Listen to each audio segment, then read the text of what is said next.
When I was 13 or 14 years old, I discovered self improvement for the first time on YouTube. And back then it was great, like how to meditate, how to journal, Pomodoro technique, and whatnot.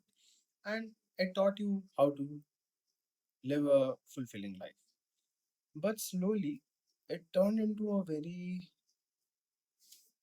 hyper unrealistic, hyper money centric type of thing where everyone wanted to be a millionaire, everyone wanted to have a Porsche, everyone had mansions, and when you open Instagram, that's all you saw. Like that was what success meant.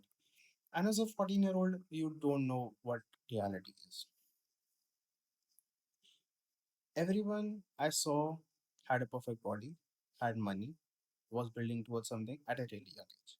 And so I started judging myself on those basis. Like I am struggling at school right now at 14 or 15 years old. 16-year-olds are out there making millions of dollars. What am I doing with my life? And I'm fat as hell. So I started judging myself, and obviously, judgment and misery, self-loathing never ends well. And yeah, so that just led to a chronic screen addiction where I was like scrolling for 16 to 21 hours a day. Bad, very bad. And I realized even like very quickly that this type of mindset of judging yourself of these unrealistic things isn't healthy at all.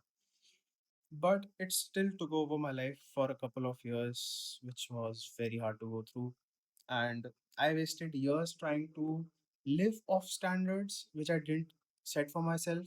I wasted years trying to achieve goals which I didn't set for myself. My checklist for success is very different. My way of living life, or my way of living life when I'm successful, is very different compared to other people's way. I don't want to be $100 million business owner. I won't reject that if I get the option, but that's not something I want in my life. That's just not one of those things. Not that I don't want to be rich. I want to be rich, but not that much.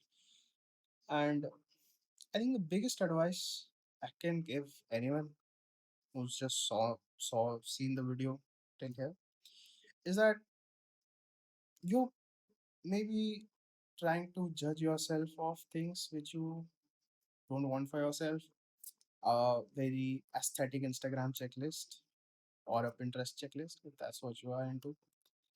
But yeah, you're trying to live a very unrealistic life where people are just trying to tell you that you have to be perfect 24/7, or if you're not, you're a failure. If you don't go to the gym every day, if you miss one day, you're a failure. If you don't have $1 million by 20, you're a failure. And I just want to tell you that it's all right if you're 25, 30, and you're not where you want to be. I'd say you have a couple of good years left in you. And I think don't set a final destination in your mind, because life isn't like a video game. It isn't like when you achieve something, game over, you won. You achieve a goal and life still goes on. Don't set a goal as your life's purpose. Just let them be like markers in your life of where you climbed up to. Enjoy the process, enjoy the mountain, and just leave your markers behind that this is what I achieved at this thing. And it's all right if you haven't climbed up much by now, whatever your age is. What matters is that you start climbing now. And don't look at other people who are climbing, they have different stories. Just focus on yourself, just focus on your own climb, and just try to reach destinations that you want to see for yourself, not the ones that have been the most shared online. So, yeah, I hope you understand what I was trying to say. Subscribe if you like this type of videos.